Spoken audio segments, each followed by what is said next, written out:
And I'm going to just do the children's sermon from up here. Save you a trip up. Plus, everybody else can be involved too.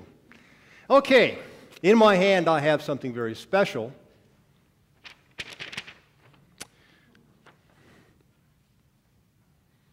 This is a treasure map for all to see.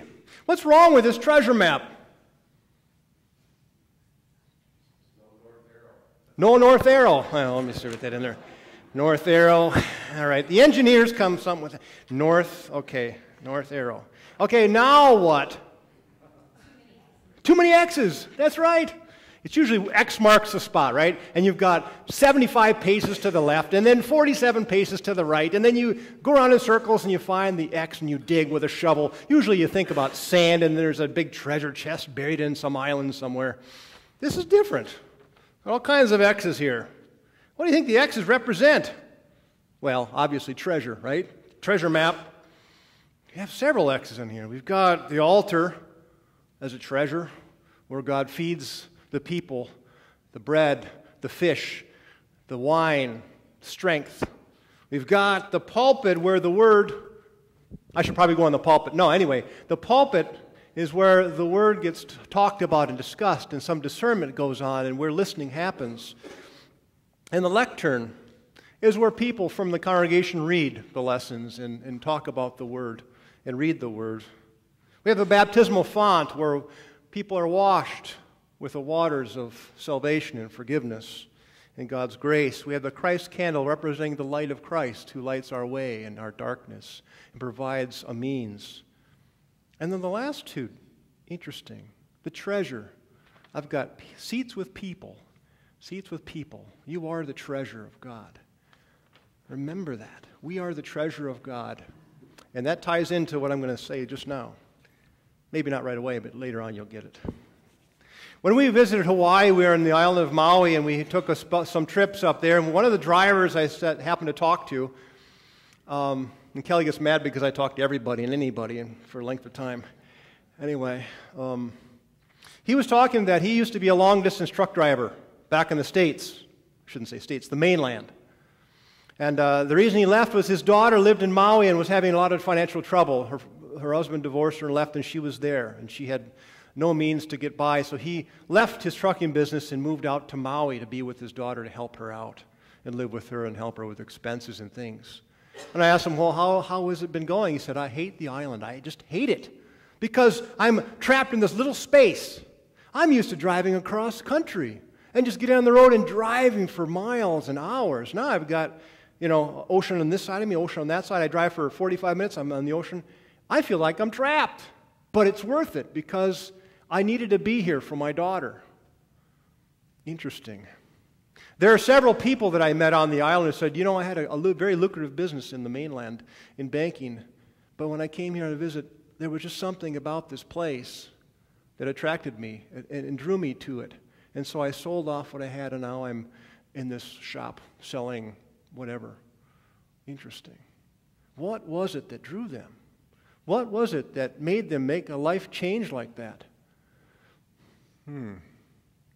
What do you think about that? In today's gospel, Jesus is using simile. The kingdom of heaven is like this, is like that, and gives us a broad range of things. The pearl and the field and the fishing net and all kinds of different things so that we can get a grasp somewhat of what the kingdom of heaven is like. Obviously, since we're mortal beings, we're never going to figure it out totally until, maybe on our journey after this life.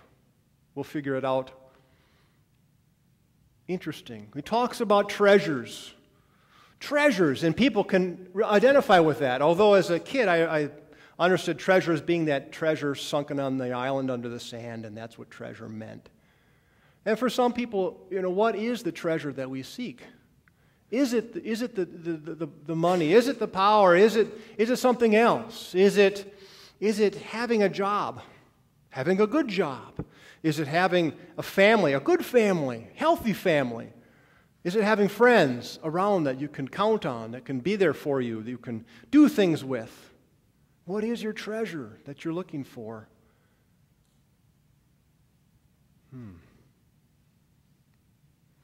Treasures. You know, I have a confession to make. This is a big confession, believe me. No. When I was working with Rogers, when I was working with Walker installing church organs, all I did necessarily was install speakers, hang wires, and install the amplifiers and wire them to the consoles and things like that.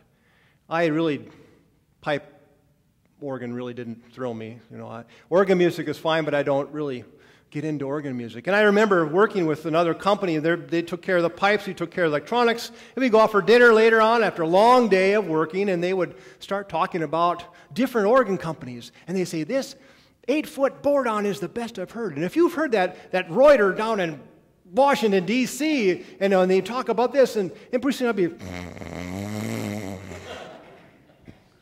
I'd wake up, and it just had no interest for me. I mean, I liked what I was doing, but I just wasn't that into it. And people ask me, well, how do you think of that board-on? It's like, it doesn't sound any different than that board-on and that whatever. It all sounds the same to me, but they really loved this. That was their treasure. That's what they really got into. And everybody has that little thing that they just really enjoy, and that almost shapes their lives in some ways. What is their treasure? It depends on the person, I think, sometimes, what they really seek and what they really enjoy.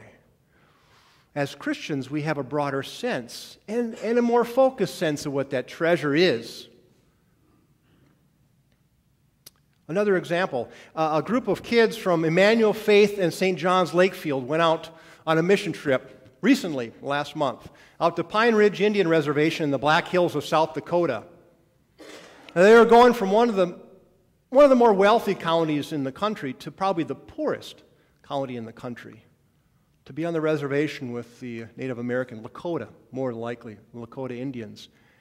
And the kids made some wonderful observations about what they saw. And they said, you know what? They don't have anything. They don't have anything. They're living on bare subsistence. But they have each other, and the relationships they have with each other, that's what they say is important. The last night, they had one TV, and they had a TV on for an hour, and one kid would stop and watch TV and focus, and then pretty soon other kids would come, and you've got 10 kids. They're all focused on the TV. And then turn the TV off, and all the kids are focused on each other, playing games with each other. And one of the kids observed, isn't that interesting that when the TV was on, the focus was on the TV, and that absorbed all our energy and all our attention. As soon as the TV went off, then we had energy for each other. And we learned to play with each other and create things with each other because we have nothing to play with, nothing to do. So you pick up rocks and sticks and you play on the ground and you find a ball somewhere and you play sports or whatever. Life is simple. Life is that relationship. That is what their treasure is. You know, there's a town, I think it's in Italy, that people have scratched their heads about why these people live so long. Why do they live so long? Well, maybe it's their diet. No. They eat more fat and meat and junk than the rest of the country, than we do. Well, maybe it's because of the water. No, it's not the water. Maybe it's because of exercise. No, they don't really exercise much either. So, well, what is it then? I can't understand that. What's going on? How come they live so long and are so fruitful and productive in their lives? Well, somebody sat in town and observed someone just on the street, just watched people. He said one person, and you'll see this, they were on their way to the supermarket or whatever, and they would stop along the way and talk to their neighbor. 5-10 minutes, and then they would continue on their way, and they'd find someone else, and they'd just talk to someone else for a while, and then continue on, and they noticed maybe it's these social relationships that's feeding something in their bodies, in their minds. This connectedness they feel with each other. Now, scientifically, I don't know if you can prove that or not, but it was an interesting observation to make. It was all the people and the time, the slowness, and the people contact that really made these people live long and productive lives and fruitful lives. It was the relationship that they had with each other. What is the treasure that we seek? What is the treasure that we have as Trinity Lutheran Church? What are the treasures? We can name, if I ask each person, we have all kinds of things that people will say that's really a treasure here. We have a congregation that's been here for 168 plus years. We'll be celebrating that in December. We have a wonderful music program. We have wonderful people that give of their time and their money. and we're a very giving church. But what is our one treasure that we have? Perhaps in the visioning process it will come up, we'll have some ideas that will come together and maybe collectively say, this is our vision, this is our treasure. And this is who we are as a collective whole. And then what do we do about that? In this gospel reading, there was treasure in the field, there was a pearl, there was a net, and it just didn't sit there. Somebody didn't say, oh, there's a treasure in the field. That's nice. No, actually, there was action taken. The treasure was there, and then it required some action to make it happen. The fish nets were thrown out that covered everybody, that pulled all the different fishes in. That was their treasure. They made an effort. They took action. They found what their treasure was, and they did something about it. If we have a treasure, we do something about it. We collectively do something about it. When we see that goal out there, we take action and we do it. And it's not because we're mandated to, because we're responding to something greater than ourselves.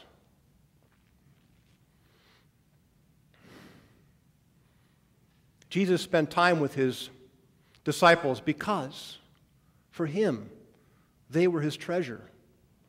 The people on the outskirts of town, the lepers that he touched, the women that he talked to, the lame that couldn't walk, the blind that couldn't see, the hungry, the oppressed. They were his treasure. Those are the ones he spent his time with, healing and talking to and building relationships with.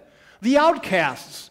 Who are the outcasts in our society? Do we make an effort to build relationships with them? Do we take time out to make sure that they feel included in our lives, in the lives of this church, in the lives of our faith? Jesus found it very important to include those people, us. You read in Romans about nothing can separate us from the love of God. And that's a favorite passage of mine, especially at funerals, because it gives a sense that there's a stabilization there. There's a stabilizing force. There's a rock. There's a foundation that can't be shaken, that can't be drilled away, that can't be exploded.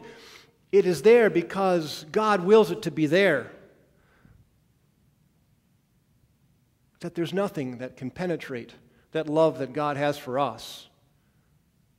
Jesus Christ found the treasure. The treasure is us. Our treasure is the fact that Jesus died on the cross for us. The treasure is that Christ took time to save us, to take time to heal us, to build relationships with us and continue to build relationships with us through the Holy Spirit. And that